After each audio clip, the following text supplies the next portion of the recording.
के पता चलता है कि भैया उनके हैं तो आपको सबसे लास्ट में रखा जाएगा। ऐसे लेने के लिए जाते हैं तो वहां भी देख पा रही हैं जिस तरीके से शैक्षणिक स्तर पर, चाहे कॉलेज हो चाहे स्कूल हो, कहीं भी आप जब एडमिशन लेने के लिए जाते हैं तो वहां भी आरक्षण की बात कहीं ना कहीं उठ ही जाता है। फॉर एग्जाम्पल आप इलाहाबाद यूनिवर्सिटी ले लीजिए, लखनऊ यूनिवर्सिटी ले लीजिए, बीएचयू ले लीजिए। आप वहां पे एडमिशन लेने के लिए जाते हैं तो सबसे पहले आपकी कैटेगरी डिवाइड की जाती है कि आप किस कैटेगरी के हैं।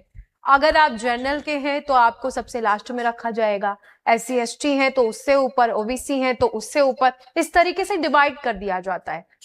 अब आप सोचिए, जो बच्चा माइंडसेट करके गया है कि हाँ हमको कॉलेज में एडमिशन लेना है और हमारी रैंकिंग जो है काफी अच्छी है, और वहां जा करके पता चलता है कि भैया उनको तो आरक्षण मिल रहा है, जनरल कैटेगरी के बच्चे को मिल ही नहीं रहा है, उनके 99.9% है, और ओबीसी का जो बच्चा है वो 70% पे भी उसको एडमिशन मिल जा रहा है, SC ST के बच्चों को 85% पे मिल जा रहा है। तो इसमें शैक्षणिक स्तर पे भी कहीं ना कहीं बच्चों के लिए ये काफी नुकसानदायक है।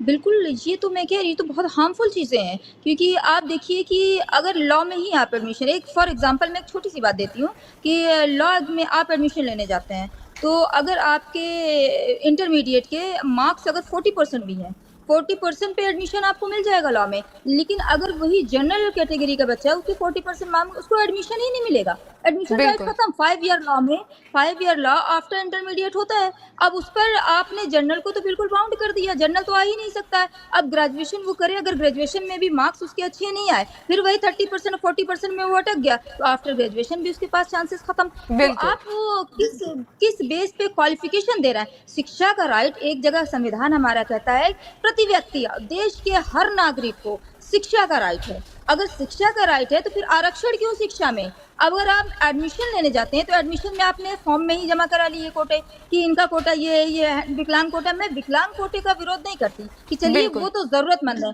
लेकिन नॉलेज की बात अगर करिए, कोई पॉलिटिकल कॉन्स्टिट्यूशनल पोस्ट अगर कोई हायर करता है तो उसे नॉलेज चाहिए। हमारा देश आगे बढ़ता है, साइंटिस्ट बनते हैं, इंजीनियर बन रहे हैं जब वो लोग, और परीक्षण करते हैं कोई, तो उसमें क्वालिफिकेशन की जरूरत होती है। वहाँ जाति के आरक्षण की क्या जरूरत पड़ती है? और अगर जाति के आरक्षण से ही अगर पोस्ट हायर करते रहे लोग, देश कहाँ चला जाएगा हमारा? लोग आगे जा रहे हैं हम या पीछे आ रहे हैं हम तो बहुत पीछे जमाने में चले जाएंगे, क्योंकि एक कोई भी बंदा है वो 40% मार्क्स पा के आगे जा रहा है, तो जो 99% पा रहा है उसका क्या? उसी क्वालिफिकेशन वो क्या पकौड़े बेचेगा बैठ के, चाय बेचेगा?